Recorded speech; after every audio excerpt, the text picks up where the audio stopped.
మీతో ఈ రీసెంట్ గా రీసెంట్ గా అత్యంత సార్ అసలు ఏం జరిగింది మీకు ఎప్పుడు సమాచారం వచ్చింది మీకు ఎప్పుడు సమాచారం వచ్చింది జస్ట్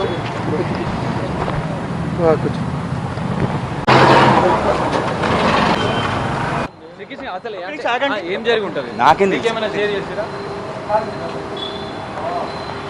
ఓకే డన్ తప్పకుండా సింగర్ కల్పనకు హాస్పిటల్లో వైద్యులు ఇంకా చికిత్స అందిస్తున్నారు. ఎమర్జెన్సీలో వెంటిలేటర్లో కొంత చికిత్స అనంతరం కూడా ఇదే ఆసుపత్రిలో 3వ అంతస్తులో ఉన్నటువంటి ఎంఐసికి కొద్దిసేపటి క్రితమే షిఫ్ట్ చేశారు. ఇంకా చికిత్స వైద్యుల బృందం కూడా ఆమెకు ప్రత్యేక చికిత్సను అందిస్తున్న పరిస్థితి కనిపిస్తుంది. అయితే తాజాగా ఇటు భర్తకు సంబంధించినటువంటి విచారణ చేసినటువంటి పోలీసులు కొన్ని విషయాలు అయితే వాళ్ళు సేకరించిన పరిస్థితి. ఈ రోజు సాయంత్రమే 2 రోజుల క్రితం భర్త ఇంటి నుంచి వెళ్ళిపోయాడు.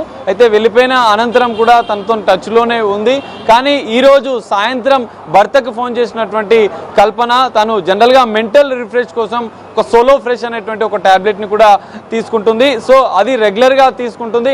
అది తీసుకున్న సందర్భంలో కూడా తాను అన్కాన్షియస్లోకి వెళ్ళిపోతున్నాను అని చెప్పి భర్తకు చివరిగా ఫోన్ చేసినట్లుగా కూడా తెలుస్తుంది. ప్రసాద్ ప్రభాకర్ భర్త ఆ సమయంలో చెన్నైలో ఉన్నారు. చెన్నైలో ఉన్నటువంటి భర్త వెంటనే ఈ అపార్ట్మెంట్లో ఉన్నటువంటి మిగతా వారికి కూడా సమాచారం అందించాడు. అపార్ట్మెంట్లో మెయింటెనెన్స్ సంబంధించినటువంటి హెల్త్కి సంబంధించినటువంటి ఎవరైతే చూసుకుంటారో వారికి సమాచారం ఇచ్చారు.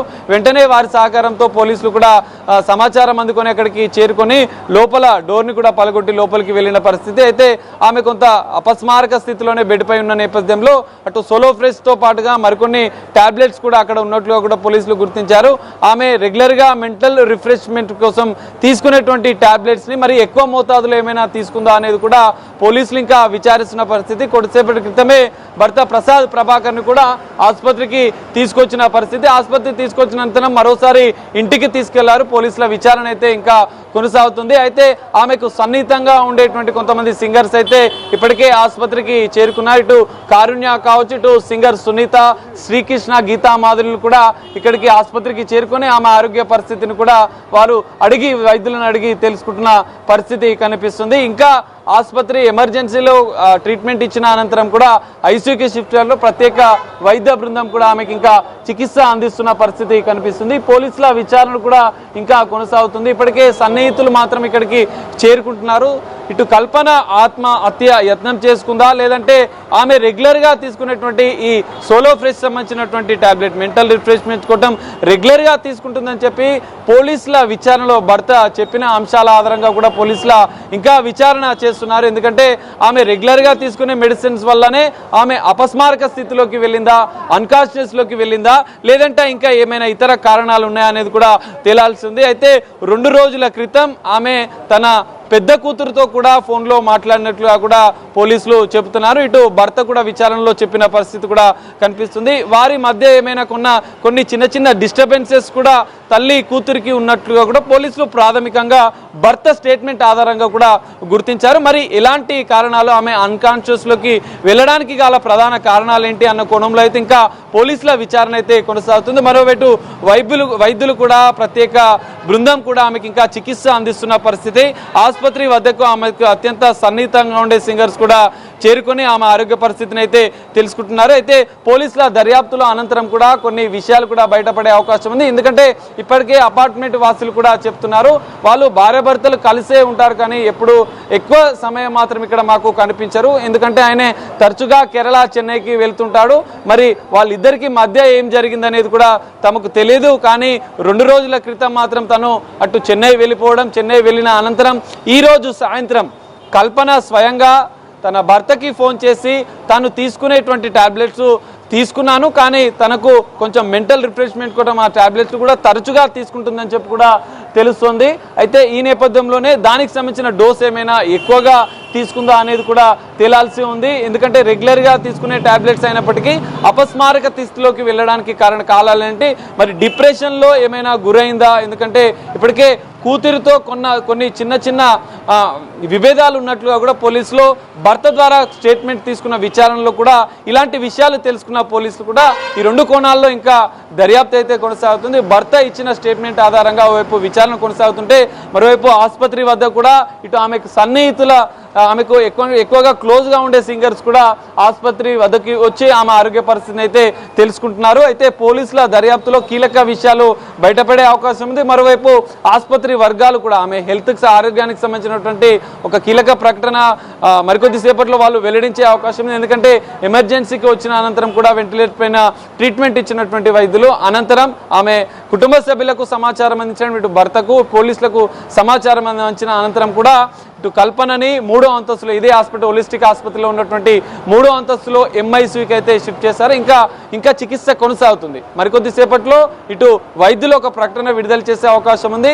ఇటు మరోవైపు ఇటు ఆత్మహత్య యత్నమా లేదా ఆమె రెగ్యులర్గా మెంటల్ రిఫ్రెష్మెంట్ కోసం తీసుకునే టాబ్లెట్స్నే ఎక్కువ మోతాదులో తీసుకోవడమే ఆమె అపస్మారక స్థితిలోకి వెళ్ళడానికి కారణం అనేది కూడా పోలీసులో విచారణలో తేలే అవకాశం ఉంది. మరికొద్ది సేపట్లో వైద్యులు అయితే ఆమె హెల్త్కి సంబంధించిన కండిషన్ మీద ఒక ప్రకటన విడుదల చేసే అవకాశం కూడా మనకు కనిపిస్తుంది. రెగ్యులర్ గా తీసుకునే టాబ్లెట్స్ అనేది భర్త చెప్పిన అంశం ఆధారంగా పోలీసులు సేకరించారు. దానికి సంబంధించిన పూర్తి వివరాలు, ఎందుకంటే డాక్టర్ సజెషన్ మేరకే ఆమె ఆ మాత్రలు తీసుకుంటుందా లేదా సొంతగా ఆ టాబ్లెట్స్ ని వాడుతుందా అనేది కూడా ఇక్కడ తేలాల్సి ఉంది. దానికి సంబంధించిన పూర్తి విషయాలైతే భర్త ద్వారా పోలీసులు కూడా వైద్యులకు సమాచారం ఇచ్చారు. వైద్యులు కూడా ఆమె వాడే రెగ్యులర్ టాబ్లెట్స్ సంబంధించిన మోతాదును కూడా వాళ్ళు చెక్ చేసిన పరిస్థితి. వాటి అంటే ఎంత ఎక్కువ మోతాదులో ఆ టాబ్లెట్స్ తీసుకుందా, జనరల్గా రెగ్యులర్గా ఆ టాబ్లెట్స్ వాడుతుందా అనేది కూడా పోలీసులు ఇటు అలాంటి అంశాలను కూడా పూర్తిగా భర్త ద్వారా పూర్తి సమాచారాన్ని వైద్యులకు కూడా వెల్లడించారు. వైద్యులు కూడా దానికి సంబంధించిన ట్రీట్మెంట్ ఇంకా కొనసాగుతున్న నేపథ్యంలో ఆమె అపస్మారక స్థితిలోకి వెళ్ళడానికి ప్రధాన కారణం ఏంటి, ఆ ఒక్క టాబ్లెటే తీసుకోవడం వల్లనే ఆమె అపస్మారక స్థితిలోకి వెళ్ళిందా లేదంటే ఇతర కారణాలు ఏమైనా ఉన్నాయా, ఇంకా వేరే మెడిసిన్ ఏమైనా తీసుకొని ఉంటుందా అనేది కూడా ఇంకా తేలాల్సింది. అక్కడ ఆమె అపస్మార స్థితిలో ఇంట్లో బెడ్ పైన పడి ఉన్న సందర్భంలో ఆమె దగ్గర స్వాధీనం చేసుకున్న టాబ్లెట్స్ ఆధారంగా కూడా పోలీసులు కొన్ని సమాచారం వైద్యులకు ఇచ్చారు. ఈ కోణంలో ఇంకా దర్యాప్తు అయితే కొనసాగుతుంది. పోలీసుల దర్యాప్తు అనంతరం ఈ 2 విషయాలపైన క్లారిటీ వచ్చే అవకాశం ఉంది. హెల్త్కి సంబంధించిన ప్రకటన కూడా వైద్యులు మరికొద్ది సేపట్లో కల్పన హెల్త్ బులెటిన్ కూడా విడుదల చేసే అవకాశం కనిపిస్తుంది. ఇప్పటికే గతంలో అనేక ఇబ్బందులను కూడా తన సన్నిహితులతో షేర్ చేసుకున్నటువంటి కల్పన ఈ 3 రోజుల క్రితం జరిగిన విషయాలు కూడా ఆమె సన్నిహిత సింగర్స్కి ఏమైనా చెప్పిందా అనేది కూడా పోలీసుల విచారణలో తేలాల్సి ఉంది. ఇప్పటికైతే కొంతమంది సింగర్స్ ఆసుపత్రికి అయితే చేరుకుంటున్నారు. ఆమెకు సంబంధించిన ఆరోగ్య పరిస్థితిని కూడా వారు షేర్ చేసుకుంటున్న పరిస్థితి కనిపిస్తుంది. అయితే మనం చూడొచ్చు అసలు ఏం జరిగింది అనేది. సరే ఏం సార్ నేను ఇవ్వద్దు అసలు ఏం జరిగింది అంటే ఎన్ని గంటలకు తీసుకొచ్చారు? సుప్రియర్ ఆఫీసర్స్ ఇస్తారు, నేను ఇవ్వద్దు. ఏ సమయానికి ఇక్కడికి తీసుకొచ్చారు అనేది ఒకటి. ఇక్కడికా నియర్లీ అబౌట్ 5 o'clock అట్లా తీసుకొచ్చారు. భర్త ప్రసాద్ ఇప్పుడు అంటే ప్రసాద్ కేమ్ ఫ్రమ్ చెన్నై నుంచి వచ్చారు. ఇప్పుడు ఎట్లుంది సార్ పరిస్థితి? ఏమైంది? ప్రస్తుతం వెంటిలేషన్ మీద ఉంది, పర్వాలేదు, మంచిగా అవుతుంది. ఎందుకు అనేది మనకు తెలిసిందా సార్? జస్ట్ రీజన్ ఆమె రీఫ్రెష్ కొరకు ఏదో టాబ్లెట్లు వాడుతుందంట, సోలిఫ్రెష్ అనే టాబ్లెట్స్ అని తెలిసింది. ఇంకా ఇన్వెస్టిగేషన్ సారీ ఇంకా ఇప్పటికే ఇంకా పోలీసులు ఇప్పటికే చూడొచ్చు మనం ఒక ఫిర్యాదు కాపీని కూడా తీసుకొని వచ్చారు. అపార్ట్మెంట్ వాసుల దగ్గర కావచ్చు, ఇటు కల్పన భర్త దగ్గర నుంచి కూడా కొంత సమాచారాన్ని వాళ్ళు తీసుకున్న నేపథ్యంలో రెగ్యులర్గా ఆమె ఒక మెడిసిన్ వాడుతున్నట్లుగా కూడా పోలీసులు చెప్తున్నారు. ఆమె రెగ్యులర్గా వాడే మెడిసిన్నే ఎక్కువ డోస్ వాడి ఉండొచ్చు అని చెప్పి పోలీసులు అయితే అనుమానం వ్యక్తం చేస్తున్న పరిస్థితి. ఇప్పటికే పోలీసులు చేరుకున్నారు, కొంతమంది సన్నిహిత సింగర్స్ కూడా చేరుకున్నారు. భర్త ప్రసాద్ ద్వారా కూడా కొంత పోలీసులు సమాచారం అందుకున్న నేపథ్యంలో ఆమె రెగ్యులర్గా తీసుకునే మెడిసిన్ ఓవర్ డోస్ గా ఏమైనా తీసుకుందా అనేది కూడా పోలీసుల దర్యాప్తులో తెలియదు. ప్రాథమికంగా అయితే పోలీసులు ఇటు భర్త ఇచ్చిన స్టేట్మెంట్ తో పాటుగా ఇటు మిగతా ఆమెకు అత్యంత సన్నిహితంగా ఉండే అపార్ట్మెంట్ వాసుల ద్వారా కూడా కొంత సమాచారాన్ని పోలీసులు సేకరించారు. ప్రస్తుతం అయితే కొంత నిలకడగానే కల్పన ఆరోగ్యం ఉన్నట్లుగా కూడా కొద్దిసేపటి క్రితం మనకు పోలీసులు చెప్తున్న పరిస్థితి. మరి ఆరోగ్యానికి సంబంధించినటువంటి కల్పన ఆరోగ్యానికి సంబంధించిన హెల్త్ బులెటిన్ కూడా ఇటు వైద్యులు మరికొద్ది సేపట్లో విడుదల చేసే అవకాశం ఉంది. ఆమె ఆరోగ్య పరిస్థితి ఏ విధంగా ఉంది, ఆమె ఆత్మహత్య యత్నం చేసుకోవడానికి కూడా ప్రధాన కారణాలు కూడా మరికొద్ది సేపట్లో పోలీసులు వెల్లడించే అవకాశం కూడా కనిపిస్తుంది. లక్కీ.